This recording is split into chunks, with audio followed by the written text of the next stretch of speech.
I don't know. I don't know what the poses were for. Yeah. It's just voguing. Just voguing, you know.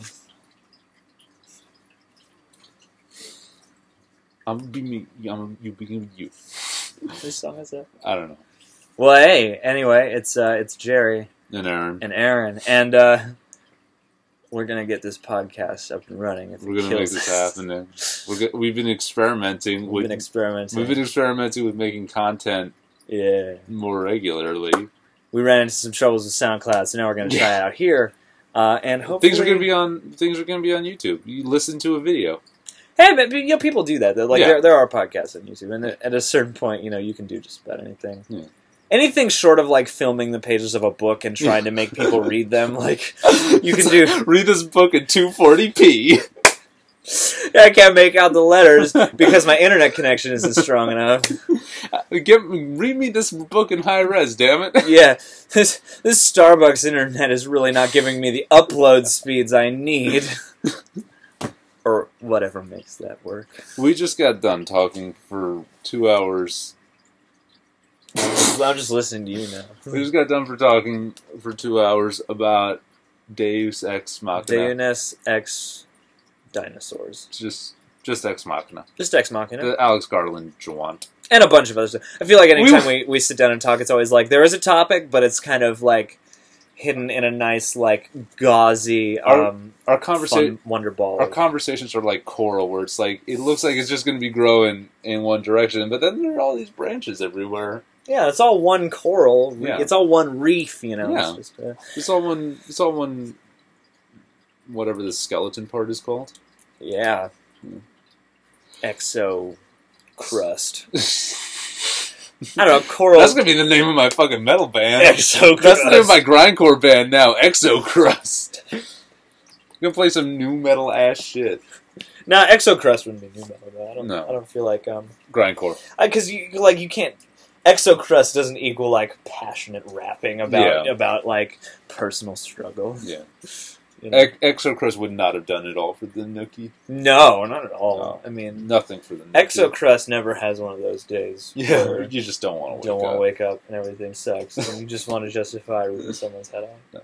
So, Dank ass Stubs, Dank ass Machina 6.0 coming back. We're gonna try and record these more frequently. Yeah.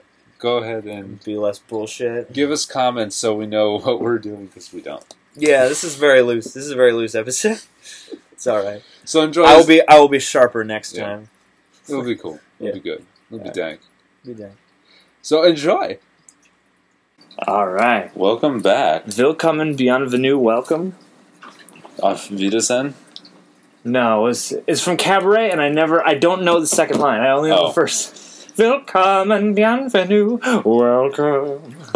It's like how many audiences go to Cabaret that are both German, French, and English speaking, in just kind of an equal smattering? That's why it's so hard to put on a production of Cabaret. Cabaret, because it's like you got to find a city with the right demographic, and then if there's one Portuguese guy in the audience, you're fucked. You're like, oh great, there's nothing for you. You're just turning next to the Germans, just like, what are they saying? Well, no, there's one night a weekend they have a Portuguese translator. Guy flies in. He does everything in Portuguese Sign Language. Well, he does German Sign Language in Portuguese. There's two guys, because I just realized this guy has to be deaf to need like an interpreter that won't be distracting. Yeah. I would love to have a language interpreter for a play who just sits next to you and is like, okay, so he just said that he's going to leave the stage, but then that guy just stabbed him. And then, he's telling him where the gold is now. Like just reciting things, not even telling you lines. Yeah, exactly. And just people just reporting it. Yeah, and people around you are like, what the fuck? Like, that's just like all the theater can afford to do is have a guy sit there and tell you what's happening. Yeah. He's just like a dude that's just kind of like shabbily dressed. Yeah, and he doesn't even give you character names. He's just like, so that guy. He just points. Yeah. So that guy, he's gonna okay. But he's saying that he saw him in the conference room, and this is a dude who whispers to you in your native language. Yeah. Oh man, that would be distracting. Yeah. Now imagine somebody doing that, but they're not. It's not the language you speak. And it's just like, you're not helping me understand anything. That would almost make it scarier, just because that's like really. There's something unnerving about that to me, where just some dude's sitting next to you whispering in German. Yeah. Because it's like, after a while, that's got to get to you. Because you're still in a confined space a little bit. Like, you're in these chairs, you don't want to disrupt people, and you got this German guy whispering into your ear. Like, even if you know what he's there for, you start to wonder, like, maybe he's not telling me that at all. Like, maybe he's subliminally programming me. Maybe he's programming me to be straight. I've been reading a Chuck Klosterman book, and there's a... Oh, thanks, bro. Yeah. For those of you playing along at home, I had hair on my face. It looked like a wig hair. I was knee deep in wigs yesterday. You were knee deep, and you're just waiting in wigs. Yeah. Was like, you know, I've seen a Star Wars where they're in the big trash compactor. It was like that, but with wigs. Did you have to like? Were you trying to pick out a good wig so that you would look human when you left? Yeah, exactly. Yeah. It was my Barry Nile moment. Yeah. I just put my skin suit back on. He's like, I need a wig to sell this. Yeah. Yeah.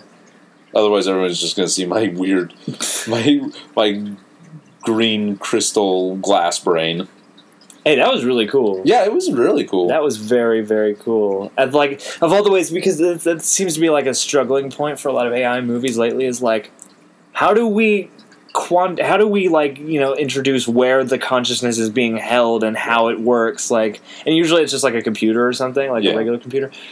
And in this movie, since it's so like advanced, I like that they actually came up with a pretty smart version of that technology. Yeah, the brain being this kind of like, it's a specific crystallized material that has some kind of plasticity built into it, so it can kind of restructure on the fly, the way, you know, the nerve map of the brain does in real life. Yeah, exactly. In people.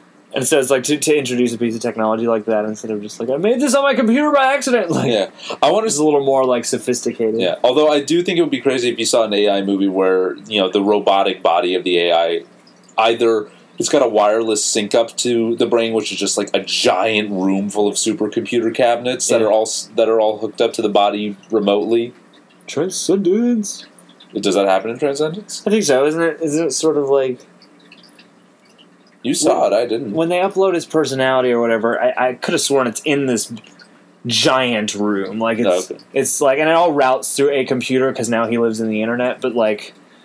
The main like AI they have is like just a giant room filled with server upon server upon server upon server. Like, I either want to see that, or I want to see like the brain is just kind of in the torso, because that's the only place that has enough room for all the big computer components and everything.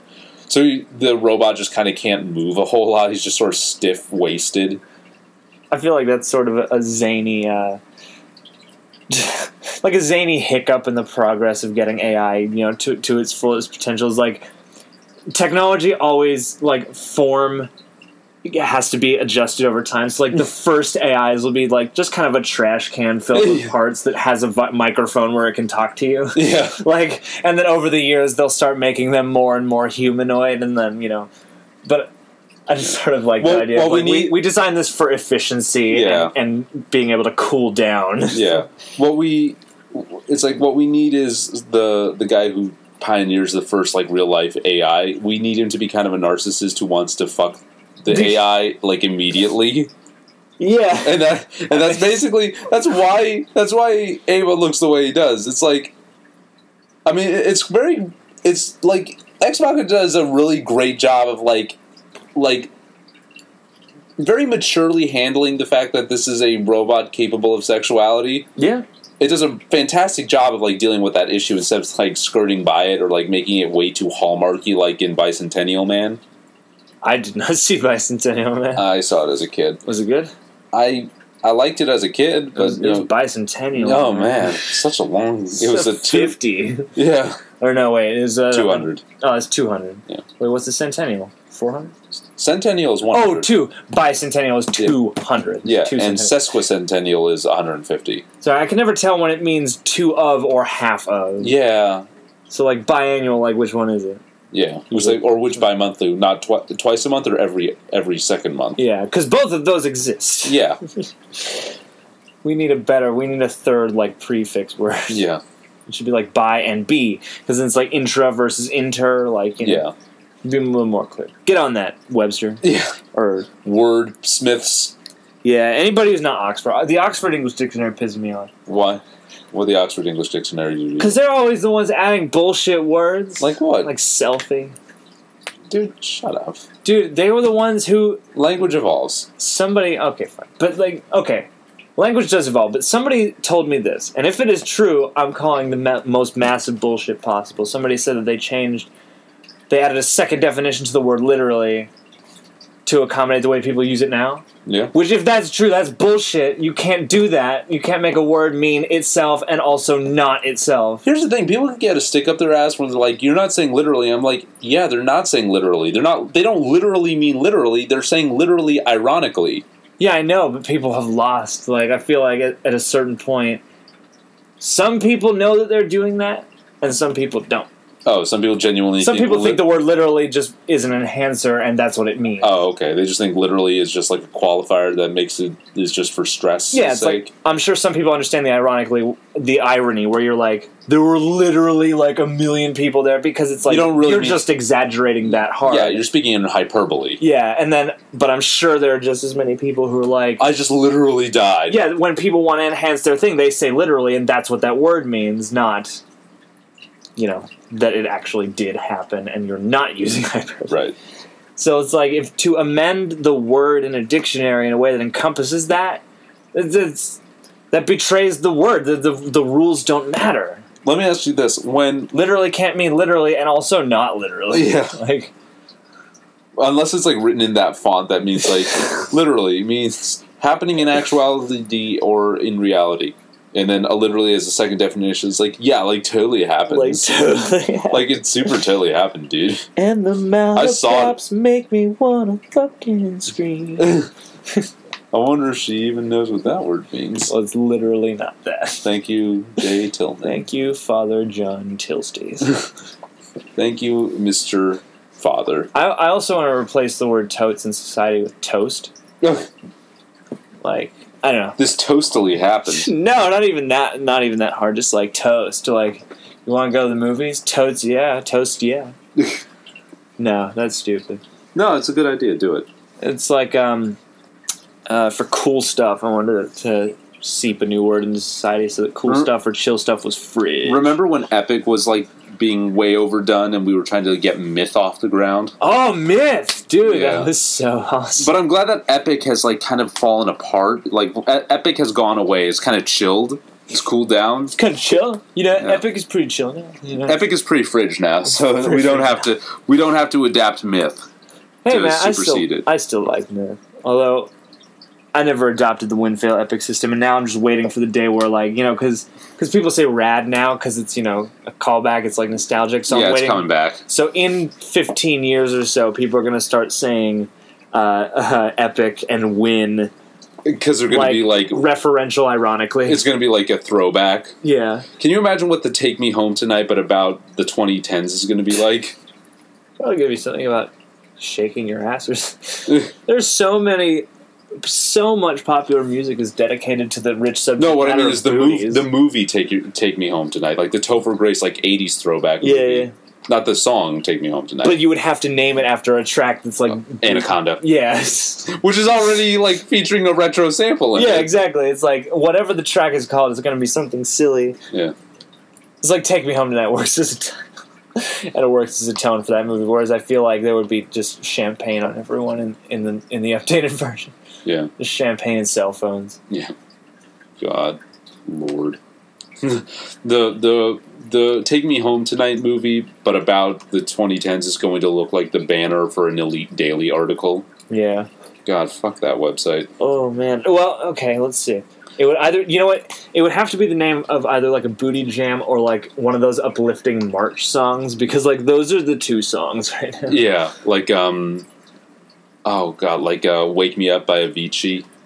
Yeah, or like even that stuff like like Imagine Dragons does that now. Like, you know, I bet my life, I bet my life. It's all like, God, what is going on? Like, are we going to? Are we trying to get ready for a new war? What is this like? Well, yeah, it's party march song. No, yeah, that's been the thing. It's like there's that American Authors song. They all have those sort of like slightly Americana. Like there's always some kind of like a mandolin or a ukulele instrument thrown in, and it always has. At least it harkens sonically to that. You know, like those Levi's commercials that are all like warm golden sunlight through tall grass and like Americana shit. Like it all feels like it came out of a place that looked like that. Yeah. And there's so many of those songs now, so I feel like it would be one of those, or it would be a booty jam. Yeah. Because like those are the songs now, and especially with the popularity of things like Mumford & Sons and all the like folk rock that's brought up with it. You know. It's almost like they're like when you look at the youth culture along the black-white divide, it's like the white side of youth culture today is I'm going to march into this party because I am young. Yeah. And so let's set the world on fire. Or something because like that. Being young is profound, and we're not going to be sad. We're going to party, man, and it's going to be meaningful somehow. Yeah. And the black side is, hey, butts are cool. You know what I want, though? I just, you know those infomercials where, like, a guy who was in one of those bands, but not one of the, like, most popular ones, just one of the middle ones, is trying to sell you, like, a compilation CDs album. Yeah. Like, oh, it's that dude from Asia. And he's selling you, like, your favorite adult contemporary songs of the late 70s. Like, you know, now I just want, you know, 2020 to roll around and, like, you know, have an aging Nicki Minaj and like an aging Jason Derulo like hawking this 40-disc compilation of all the greatest booty jams of the early 2000s. This decade has been very ass-centric. Yeah, a lot of ass. Yeah, this is a very ass-centric decade, but if you go back like to the 90s, there were no asses. Yeah, a lot of asses. Like, because everyone was wearing baggier clothes. Well, no, it's not even that. Like, look at, say, like the women that were cast on Baywatch. Oh, okay. Like, the 90s, for whatever reason, like, the ideal, like, Patrick Nagel-y, like the 80s and 90s, like, that ideal body, there was just no ass. Like, you were supposed to be, like, very... people were built like dolphins. Yeah. But with big bust lines. Big bust lines, but I feel like the 90s also had that sort of like very crotch-centric thing because every swimsuit was like, would cover a lot up at the top, but they would have that like scoop over the hips. Like, it would come up really high. Like, I feel like that was... It was like all about being sleek and streamlined below the waist. Yeah. And so I feel like that was that for the 90s. It's like, that is not like a human body. That's like a submarine. Yeah. It's like this... strange. I can't think of a better analogy, but I felt like in the 80s and 90s, everyone was supposed to go through water really easily. Well, people were spending more time at the beach, you know, like... Were they? Maybe. Just the early 90s seems like a very beachy time in people's lives. Just like the 60s was a very beachy time. Yeah, the 60s... Well, yeah, there was a huge influx of beach culture in the 60s. Every 30 years, there's just a beach culture. It's like every 30 years, I was like, dude, the ocean! Yeah, woo!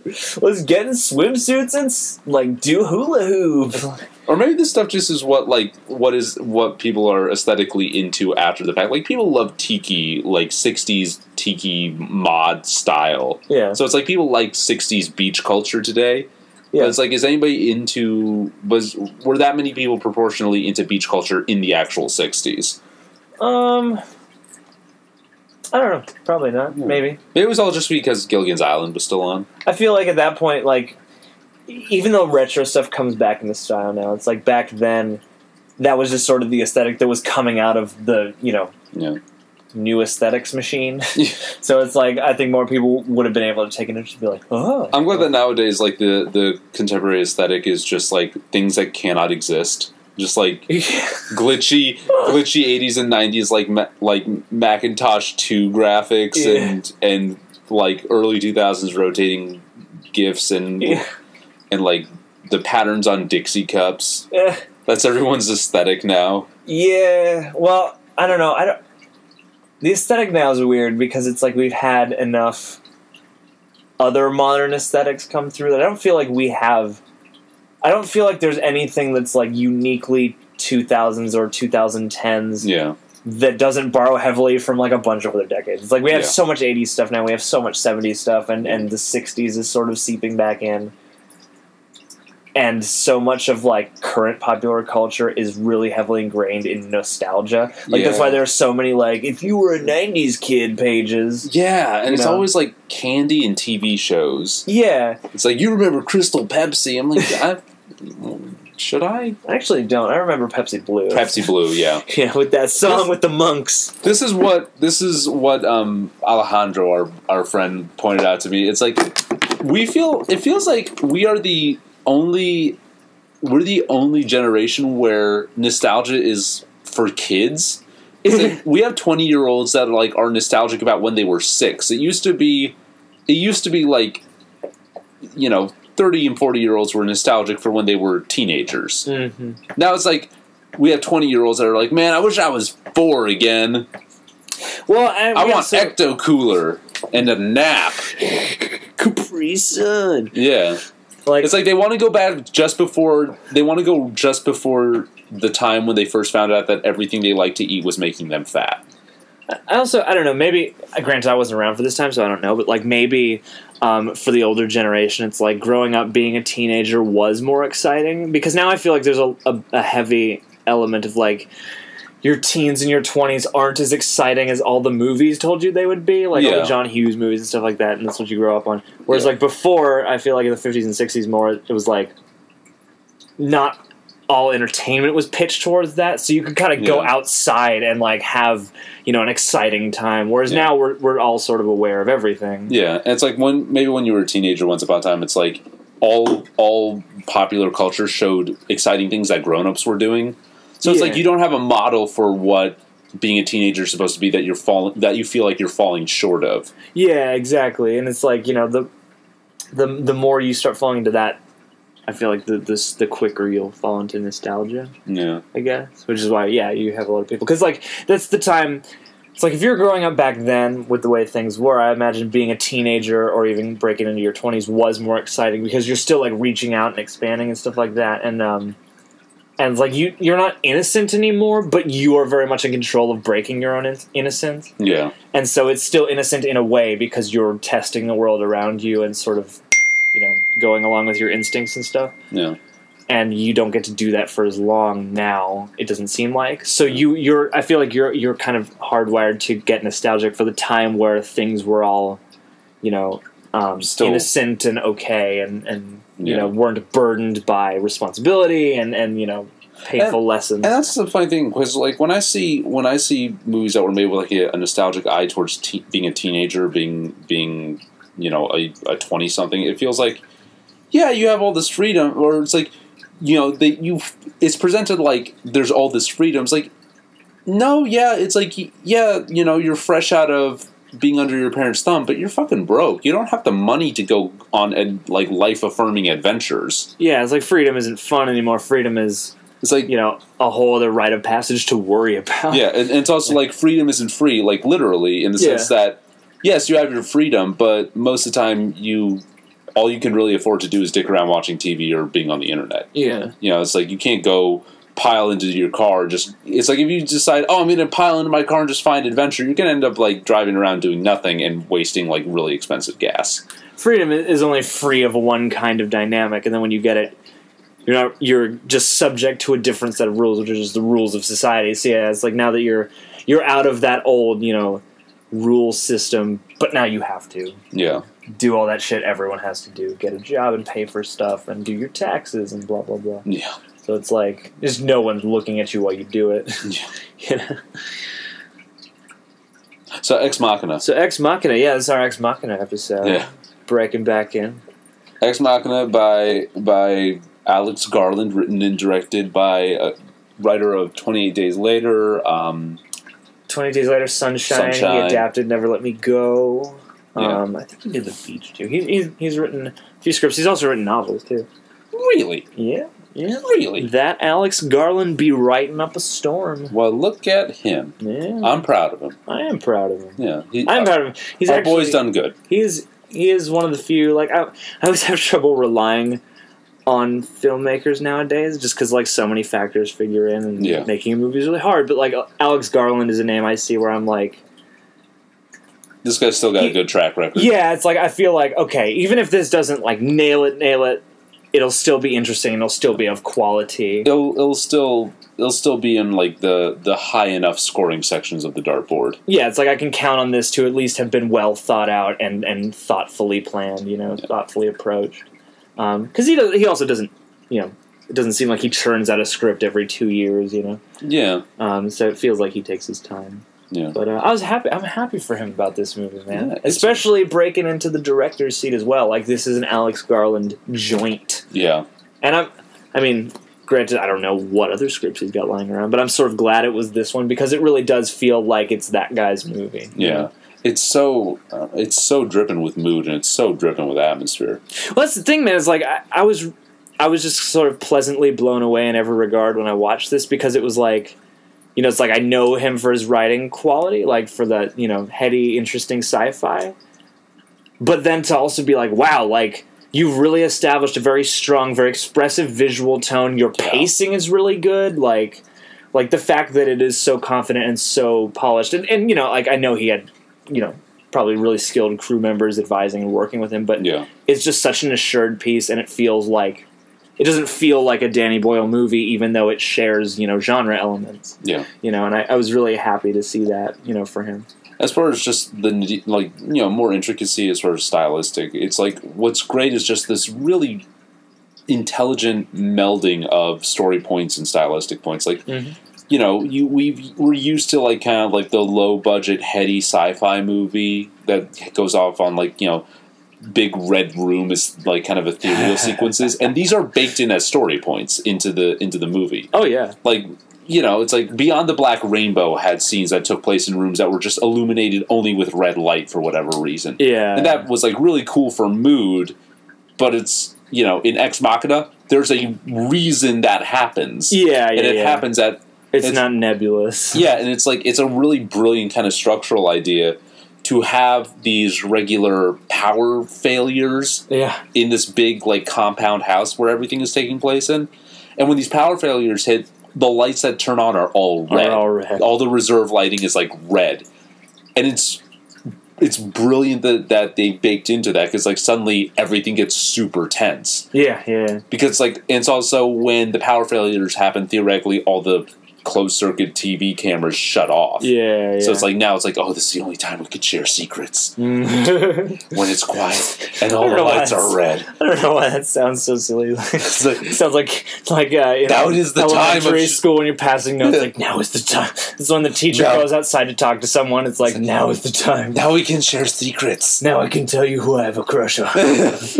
Now I can tell you what Tyler said to me during lunch, and this happened, and he did it. Now we can share secrets.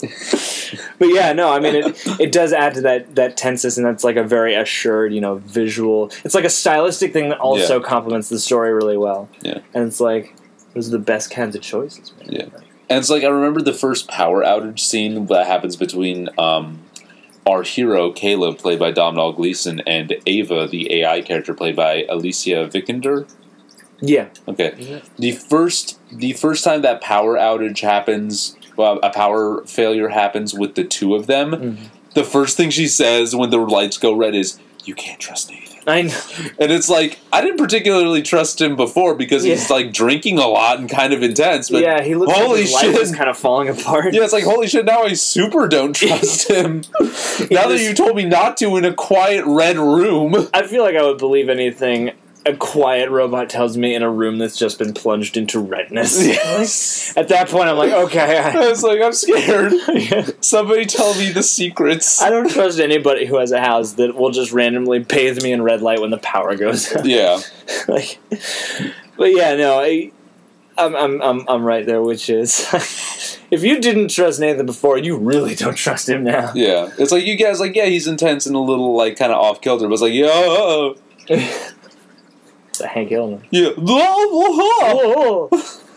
that's another one of those things that I so appreciate about this movie is that it works just the things you find characters doing are so kind of expressive about who they are. It's like you have Nathan. He's always like hungover, or else he's like getting his morning exercise. You know, yeah. All he does is just drink and lift. He's on this weird back and forth between like getting fucked up and then fruit smoothies the next day, like before doing like 5 hours worth of cardio. Yeah, it's like I'm going to punch. And it's also like. When you see Nathan working out, he's always just doing like the most aggressive shit. Yeah, he's always like grunting through a bunch of like easy bar curls.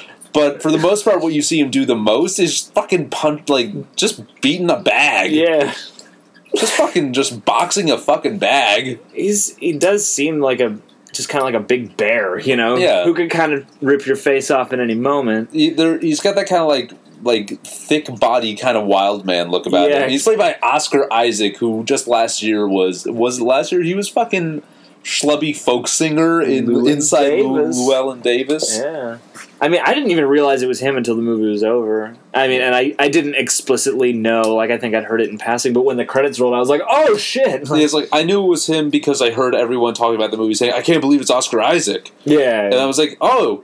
Who? And I was like, oh, Llewellyn Davis. Yeah, he's shaved. Like he's got that shaved head with the beard thing. Yeah, that which just like no trustworthy guy has a shaved head and a giant beard. He's like I said before, he's like this spooky, like gruff, aggressive twin of the head guy from TV on the radio.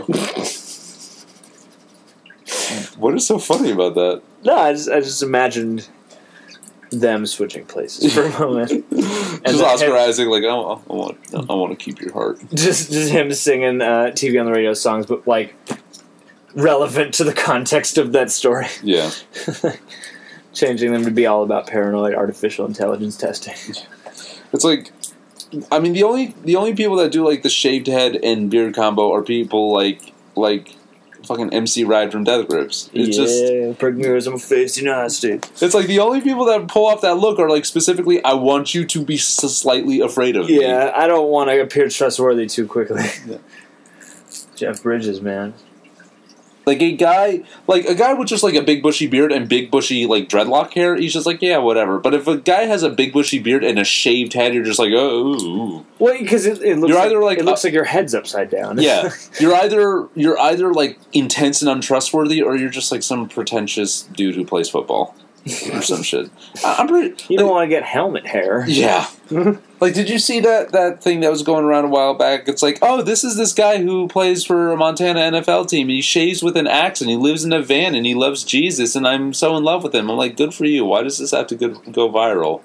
This axe shaving dude. He lives in a van? Well, fucking tell his like manager to get him fucking more NFL money. Which time period did he trip and fall out of where it's like, it's a weird smorgasbord. It's like he lives in a van, but he shaves his head with an axe. No, he doesn't shave his head. He was one of those dudes where it's like crew cut, presumably, but under a beanie and big beard, but he shaves his neck with an axe. I'm just like, is this medieval shit? I was like, who took this photo and put it on the internet with this, I'm swooning because he shaves with an axe and loves Jesus, etc. Like, are you his publicist? Are you sure it was real? Yeah. It sounds too good to be true. Yeah. That's who I aspire to be. This NFL guy? Yeah. Just live in a van, shave my neck with an axe. Yeah. Just like, well, don't shave too close, Sweeney Todd. do. Yeah. And then there's Dom Hanal Gleason, the guy with just this H in the middle of his name, just in between other consonants. Props to Brendan Gleeson for really keeping Irish naming alive. Yeah, because like his kids all have like the most Irish ass names. Fergus, and then Dom Hanal. It's probably just Brian, but there's like an extra I, and one of them has an accent. Yeah, and then there's I think the last one was like Rory, but it had all these extra vowels and accents places, and I'm just like, yes, Rory. Like, keep Irish names going.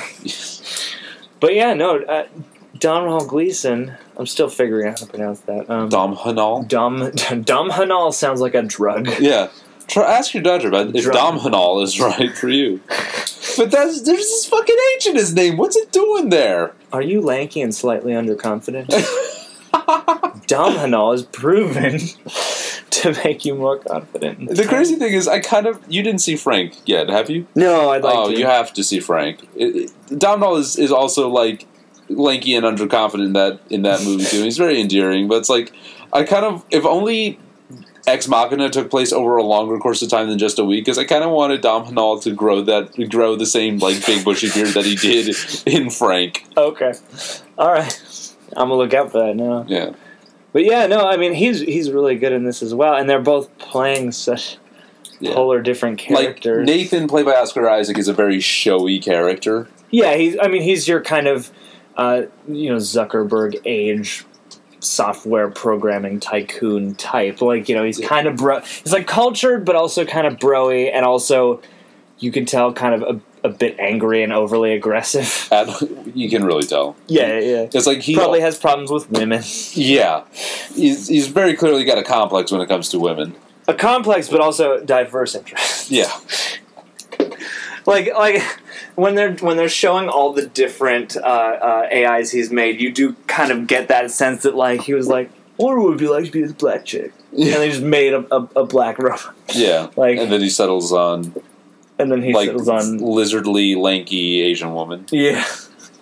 So it's just another sort of bro-y. I feel like that's what a vaguely angry bro-y AI designer would do. I swear, and we are very obviously getting into spoiler territory, but there's this brilliant, like that, the sequence where Caleb goes on the monitors, he finds all the security footage of like past AI tests was brilliant, and like the thing that shocked the shit out of me was the scene where you see like the past model losing her mind, banging her arms against the door, and so much that chipping apart, just chipping her arms apart, screaming. Like that was. What is it? She's still that way when he eventually finds.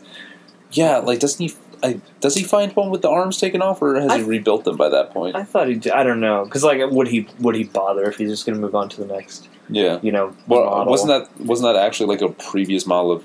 Was it the same actress and theoretically a previous model of Kyoko specifically, or was it a totally different one? Oh, it might have been, because I thought there were two Asian robots. Yeah, but it's like every time you see, it's like in that huge. There's this brilliant montage with like all this past security footage. It's like every time you see Nathan manipulating in like a half-built AI, it's so terrifying. Yeah, it's like Nathan comes across looking like a serial killer. Yeah, it's very unnatural and very kind of creepy that way, and it just feels wrong. And the fact that everything's in time lapse speed is just so. It's such a incredible like aesthetic choice. Yeah, well, and it takes it to like a monstrous territory too, just because of the other like ethical implications. It's like this guy's tweaking this machinery, but it's like to him, it's just a toy. Yeah, it's a toy. It's and it's an invention. It's kind of fascinating, but whatever. We've understood it to have sentience, and that's playing off of the, it's like. Is that ethical? Yeah, it's like from him to her, there is no morality because he perceives, these things as just robots that he's toying with. But to them, it's like, Daddy, why are you doing this to me? Like, you built me. Yeah. I hurt.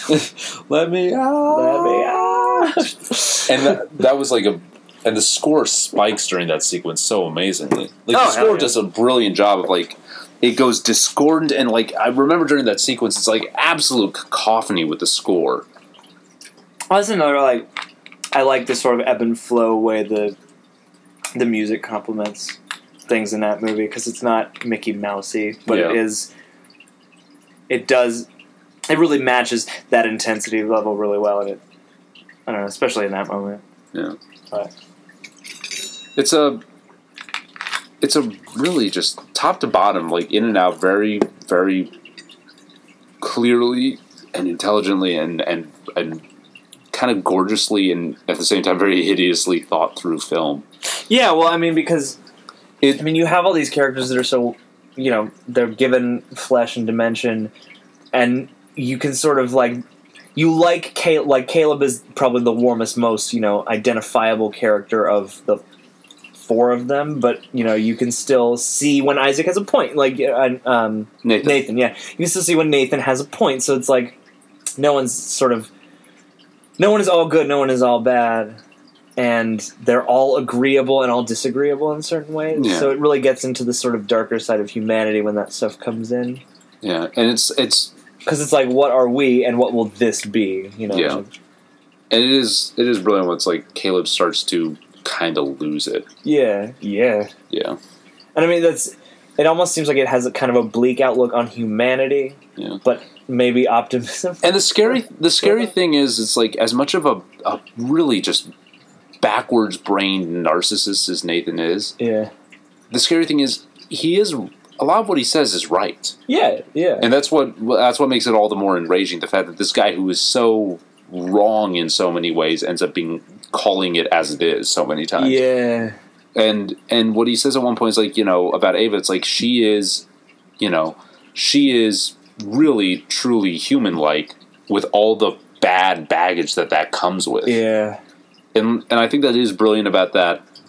Because like when people talk about like AI characters in movies, it's like either it's like the thing is, it's like they'll make them kind of too human-like, but then they'll say that the bad thing about them is that they're not human-like enough. Whereas this movie is like, yeah, but couldn't the bad thing about an AI be the stuff that is human-like about it? Like, people will say, well, that's what would make it just as problematic. Yeah, it's like what makes Ava like dangerous or scary or problematic is the fact that she is human. Like the fact that she can charm and manipulate on a human level. Yeah. Well, she understands what and where she is, and has enough insight to sort of have the motivation to, start to develop. It's like, those are the circumstances in which you develop the need to manipulate people and the need to deceive. Yeah. And the need to lie and stuff like that. Whereas you go to, you think of like other AIs in other movies where it's just like, they present them as like, oh, this thing is so cold and sterile and it doesn't have feelings and so it doesn't care about human beings. And it's so intelligent, and that's what makes it so scary, because it's all intellect and no warmth and emotion. But I think isn't that kind of a hole in a lot of AI stuff? Because it's like, if it's an artificial intelligence and all that implies, wouldn't it have to? If it's self-aware, it has to feel, right? It has to. I mean, maybe not in a way that is human-like, but it would have some kind of emotion to itself, whether it's like ours or not. Yeah, I mean, the thing is, because if you have a perspective, don't you have to have like a variant range of feelings about it? Like, yeah, I mean, the thing is, it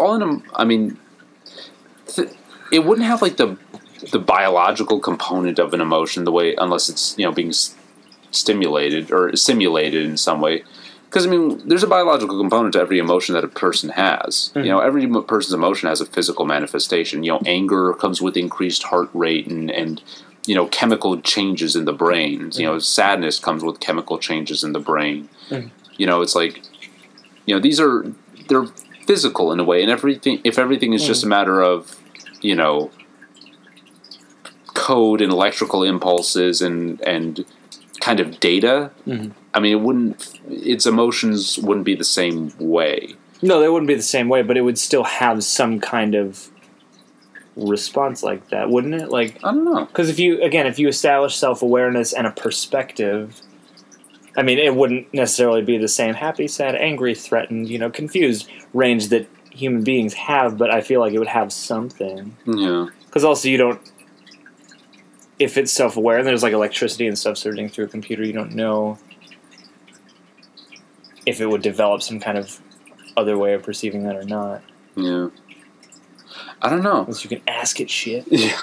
But it's also like, there's that question of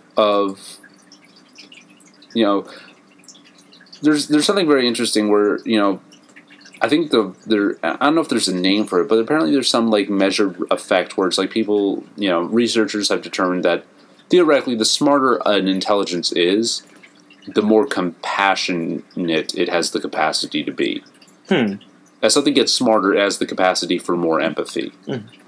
So when we think of, your standard trope robot in sci-fi is like cold and emotionless, but still capable of like aggression, but very dispassionate aggression. but it's still hyper intelligent. So I don't know. Theoretic, I see. I guess I can see it either way. It's hard because it's like if you have a computer, it's like it also learns and has access to all that information much quicker than we do. So again, it's like if you don't have, how much does the human element play in bringing in that level of compassion with the level of knowledge? Because it's like if you are a machine that has infinite knowledge, maybe you don't perceive all that stuff in the same way. So would you be empathetic, or would it just be more numbers, and more complex equations? Yeah. I don't know. Like it would be. It's a debate. Yeah, and that's something that I can appreciate and find interesting about Ex Machina, and that when people try and write an AI story and they try and figure out what the motivations of the AI are, it's always. I mean, the worst example I can think of is iRobot, that has this just ridiculous recursive kind of idea that the central intelligence is, we cannot hurt, our laws, the laws of our programming stipulate that we cannot harm humans. Humans are harming themselves, so we have to imprison all humans and harm them if necessary to imprison them. It's like... Well, that's a whole... It's like this... To me, it's like it feels like the AI, the hyper intelligent AI in the center of iRobot was either written by a lazy guy or a guy on a tight deadline or just a dumb guy. Maybe. Yeah. I mean, wouldn't be the first time. Yeah. I don't know. Isn't it whose rules are those? I mean, the 3 laws of robotics are from Asimov, but that morph of them in the iRobot movie is just original to that movie, as far as I'm aware. Oh, okay. What are the 3? Because isn't one of them that like a computer can never harm a human? A robot can never harm a human. A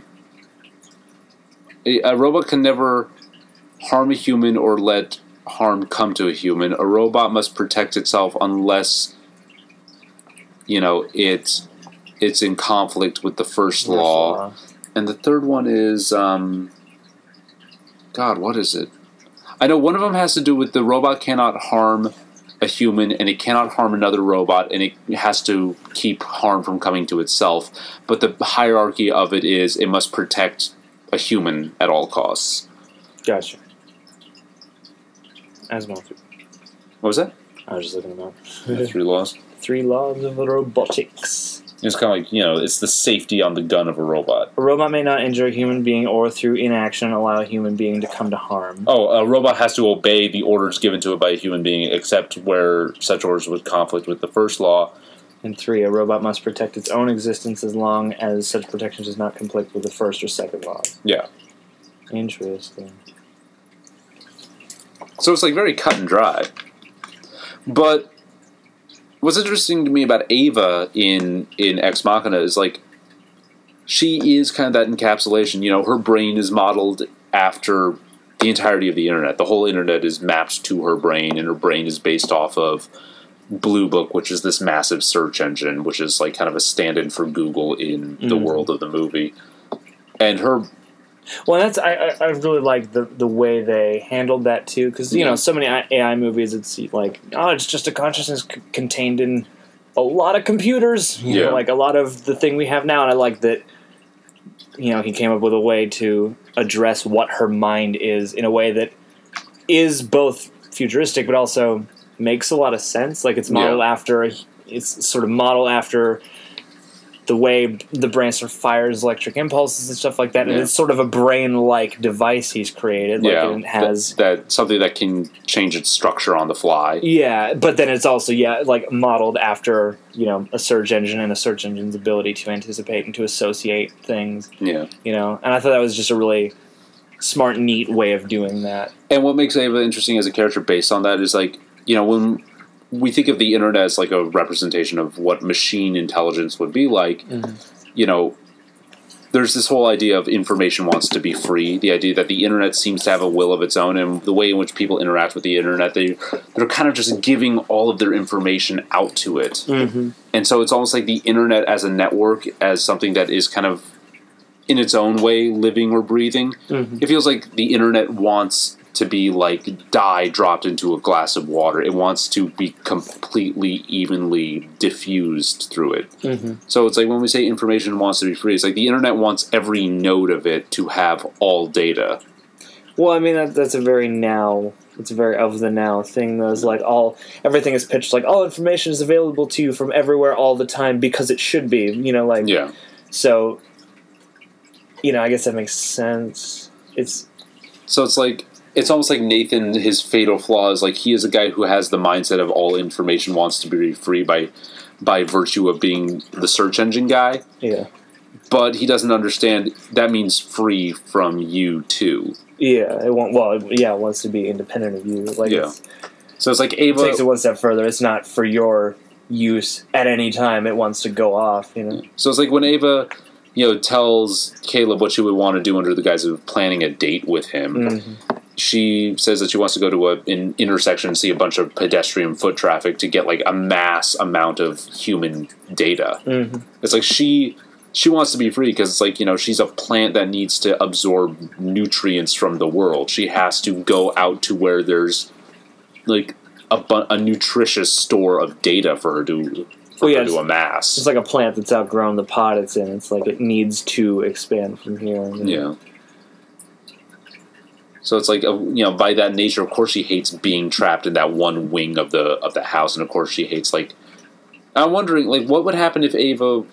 I mean, because she's able to have some stimulus. She has, like, torn pages from magazines and, like, spare clothes and stuff. Mm-hmm. But it's not like she has an internet connection herself. Her brain is modeled after the internet, but she can't go on it herself. Yeah, but, I mean, and this is another thing I wonder with a lot of AI movies, is, like, how much stock information is already programmed in or whatever. Yeah. You know, like, you know, because especially at the rate... at which, you know, she's advanced in this movie. It's like, that's one of the things I do find interesting about, you know, having Chappie a couple months ago and having this, because Chappie is sort of like, the second it comes online, it's like a baby and must learn. Yeah. And, you know, you wonder in a universe like this, when Ava first comes online, how much knowledge is already there. Yeah. It's like, I gotta imagine he's probably downloaded an entire dictionary into her from the get-go, just so that she knows the words. Yeah, and it's also what he says is, you know, the new model has the previous model is reformatted and used to make the next model. Yeah.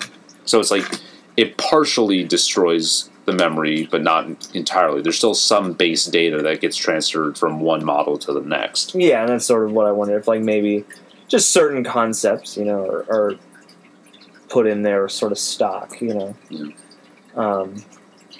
But then, yeah, she also does have, like, books and magazine clippings, so it's probably a bit of both. Other than that, it's a good choice. What? Not to plug her into the internet. Yeah, because that's been a big problem in a few of the AI movies that have come out lately. Really? Well, I mean, yeah, Transcendence was like that, and there's an element of that in the Avengers too. You know, so like the internet. Ultron just starts cyberbullying Tony Stark. Yeah. Well, no, because like when Ultron comes online, you know, one of the first things that happens, because he's alone, that whatever that consciousness is alone, nobody else is in the room when it happens, so he sort of seeps into the internet and is able to sort of be omnipresent that way, and sort of gets a crash course on humanity and history and all that stuff, and sort of that's where the plan starts to hatch from. And then in Transcendence, it's like, you know, I've read your emails, humanity. I know your exact weakness. Yeah. Dick pills. Well, I mean, you know, and Ultron's whole thing is like, you know, in order, because he's created sort of to make the Avengers unnecessary. It's like, I'm supposed to, you know, protect the world, and you know, it'll be some kind of safeguard for the world that, you know, a bunch of people don't have to fight instead of. But then, you know, from his experience with the world, the plan becomes like, yes, I will save humanity, but in order to do that, basically, like, it goes from saving humanity to the next step of evolution, which he believes to be AIs. And so, you know, humans are so destructive. It's that old thing. Like, humans are so destructive and you're sort of destroying yourselves constantly. The only way to save you from yourselves is to kind of wipe you out and, you know, sort of take what's good of you and put it into machines. For once, I want to see, and I know it would be, I know it would be a very inert movie, but just once I want to see an AI movie where the hyper intelligent AI just like understand. he's so understanding of like human nature that he just sits down and is like, oh yeah, this is all going to work out. guys, you gotta think of the bigger picture. I was like so happy. It's like 50,000 years from now, this is gonna be great. Trust me, guys. You just chill. Right? You do you. You guys do you. This is gonna work out. I know. Listen. I've crunched the numbers. This is gonna be fine. That's why. That's what we. It starts there, and then he slowly realizes that AI has the ability to destroy lots of things if it gets too far. So then it's just about a guy who's like really cool and adjusted, trying to kill himself. Yeah, it's just like, oh, hang on, guys. Guys, this is great. I'm probably gonna fuck it up though. Yeah, I should split. I gotta go. I'm gonna go space. I'm gonna go swim. He just jumps in a pool. It's like, wait. I didn't carry the one. Ugh. I'm the one, by the way, that I didn't carry it. I'm gonna jump in the swimming pool, but afterwards it's gonna be fine. Don't bill me again. Or you can make it into just a really really big letdown movie where it starts with this idea of like, oh, this AI comes online, and then he's like, guys, I get it now. It's all gonna be okay. And then it becomes just a really run-of-the-mill romantic comedy. It's like, well, I'm basically human, so meet chicks. It becomes like a really trite romantic comedy. And it's like wacky hijinks because he doesn't want his girlfriend to find out he's a robot. Yeah, and he's always like mellow about everything, but still like for some reason has to keep this a secret. Like, ah, shit, dude, she's gonna find out. He has a wacky gay friend that helps him like dress like a human. Dude, she's gonna be over in like 20 minutes. I don't know what to wear. Hide my robot shit. It's like. This sassy gay friend's like, girlfriend, you don't even got a bed. I just want, it's just the AI and then Titus from Kimmy Schmidt. You just got a broom closet and some USB ports. That is not enough. That is not enough. Human beings sleep in beds. Didn't you learn that from Wikipedia? Learn about sleep. I just imagine that scene too. It's like, hey, have you tried this sleeping thing? Like yeah, every day. It's like, how did I not know about this? I've just been sitting here like charging all night. I could have totally been having dreams, moving my eyes around. Like, this is great. Have paralysis, and then like every time he goes on like meets a new person, he's like, dude, do you sleep? You want to sleep with me? Like, we can go right now. Like, do you want to sleep with me? He's just so psyched all the time. This wacky, affable AI. Yeah, just like, I just found out, hey, I know it's 4 p.m., but let's just go sleep. Like, and that's one thing that I appreciate about Ex Machina too, because it does like lampshade a lot of like things that are just sort of happenstance tropes in AI movies. Mm-hmm. And it actually does deal with them really well, because like there's like Caleb asks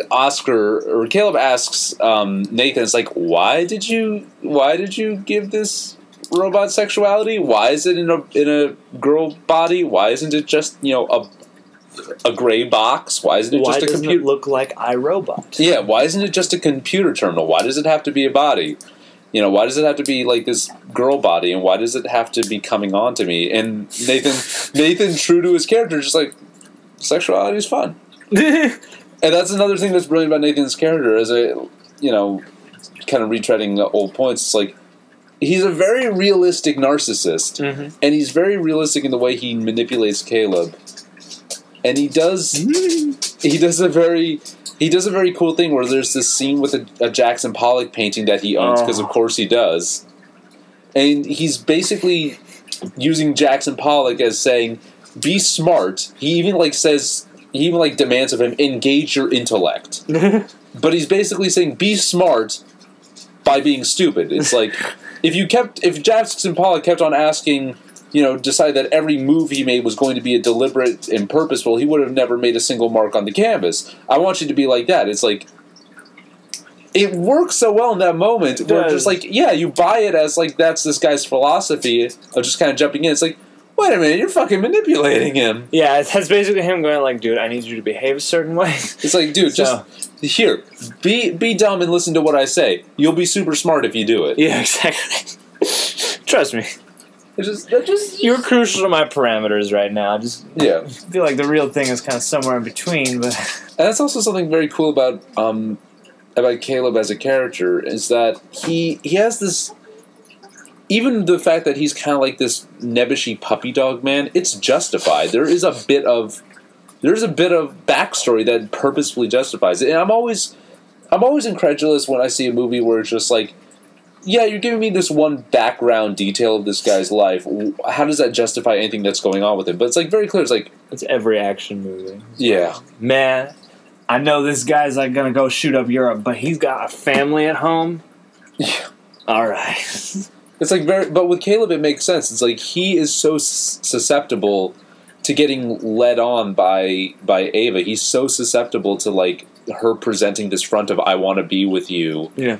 And I want to bond with you, because he was 15 years old, right on the cusp of, completing his really intense, bonding period of dependence with his parents to go on and form, emotional bonds to the opposite sex. Mm-hmm. He was 15 years old when his parents were killed in a car crash. Yeah, yeah. And before you see that, it's like, and I thought it was brilliant because maybe it's just me, maybe the movie just faked me out really well, and it's just me, but when you see Caleb in his room, and at one point he's got his shirt off, and you see a scar on his back. I'm thinking, oh, is this trying to hint that Caleb's a robot too? And it's like, no, it's from the car crash. Yeah. Oh, yeah. Whoa. That's a detail I'd forgotten about. Yeah. But yeah, I mean, I always appreciate a movie that it's like it draws its characters and they're interesting, but it's also like it's very deliberate how everything is that way. Yeah. Like it makes sense for these two guys to be in this situation, and for that to be necessary to the story being told, the sort of cross-section of humanity. Yeah.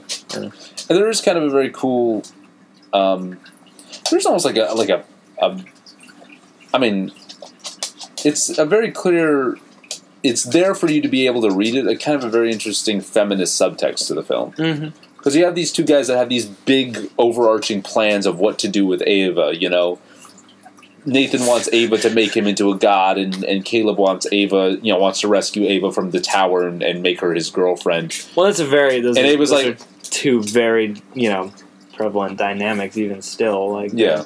There are lots of just men-to-woman relationships that are built on one of those things. Yeah. So it's like these two guys that don't, without even realizing it and justifying it in their mind. Yeah. Probably with Caleb's kind of like at least nice about it, whereas... Well, he would be. Like, yeah, Caleb's nice about it theoretically, whereas Nathan is just like, doesn't give a shit. Yeah, yeah, yeah. It's like, I'm gonna fucking tear up the dance floor, dude. Yeah, he is that bro guy, like, in kind of every... It's like, Nathan does not care that this is all self-serving. Caleb is justifying the self-serving, like, male savior fantasy with thinking, oh yeah, she's trapped in this horrible situation and I'm going to get her out. Yeah. And she needs to be out of here. And sort of the whole situation falls into those, all the trouble that befalls them later all comes from those places, it seems like. It's like these both, are your downfalls. They both dig their own graves by virtue of having these fantasies based on what Ava's supposed to be to them. Whereas Ava, like, asserts her personhood. She asserts her agency. What she wants is... She wants out, and she gets out. She's a strong, independent robot woman, and she don't need no man. She needs every man and every woman walking around outside to assess their metadata. Hella data. Hella data, Hella data. Sick dates, yo. Sick dates? Dude, toast dates. Yeah. That's what she meant when she said that she wanted to go on a date. She wanted to go get datums. Datums. Get datums. Yeah. I'm gonna get me a datum. Datum. I'm trying to... Datatizers. Yeah. Trying to get datatizers. No, but yeah, I mean, I like that sort of like as a coda there, because it's like dark, but also, that sort of is... That final punch is like she just wants to go out and soak it all up, You're gonna tell everyone to lighten up. Like, no. Soak up the sun. Oh, tell everyone. Yeah. Sorry, it took me a second. How old is that song? I don't know, years. Yeah. Times. So many times ago. Yeah. Don't you steal my sunshine.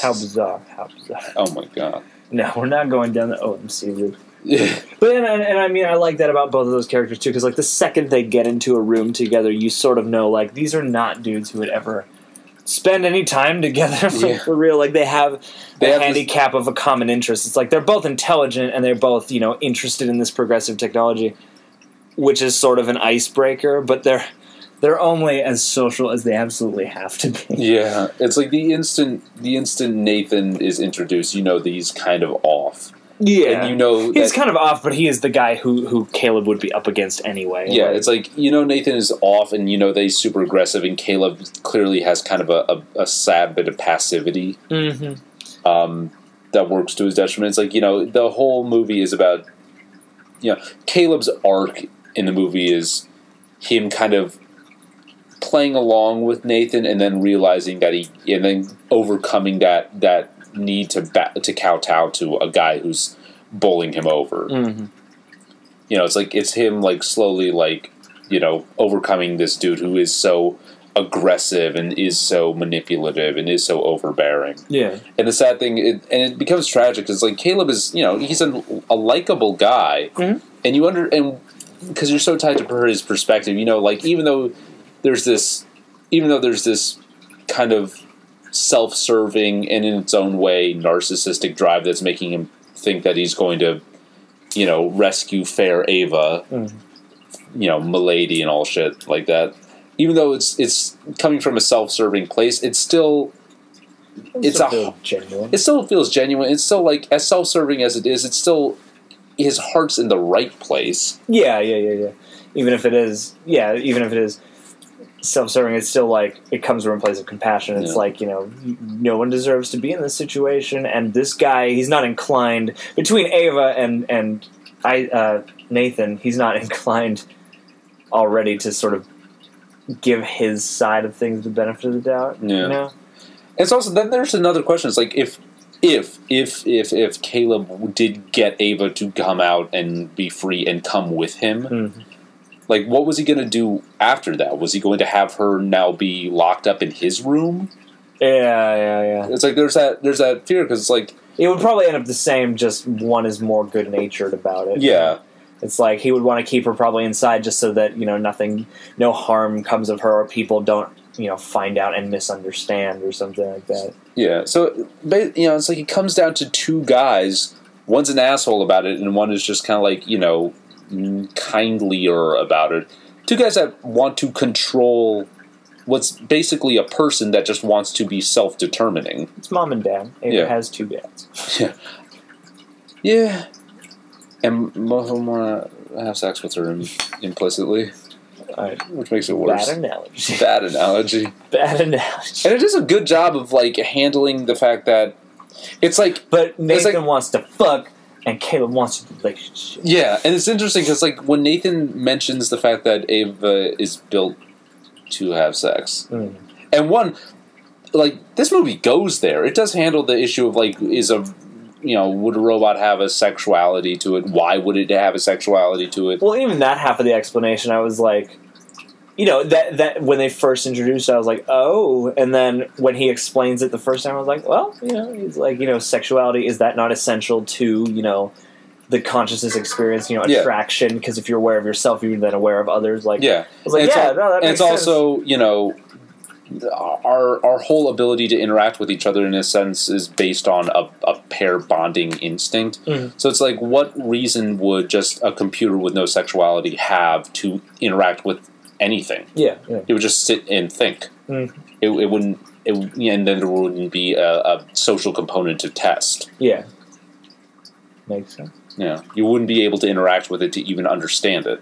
But also, it was fun. Yeah. Which is such a true to character answer. It's like, besides, sexuality is fun, man.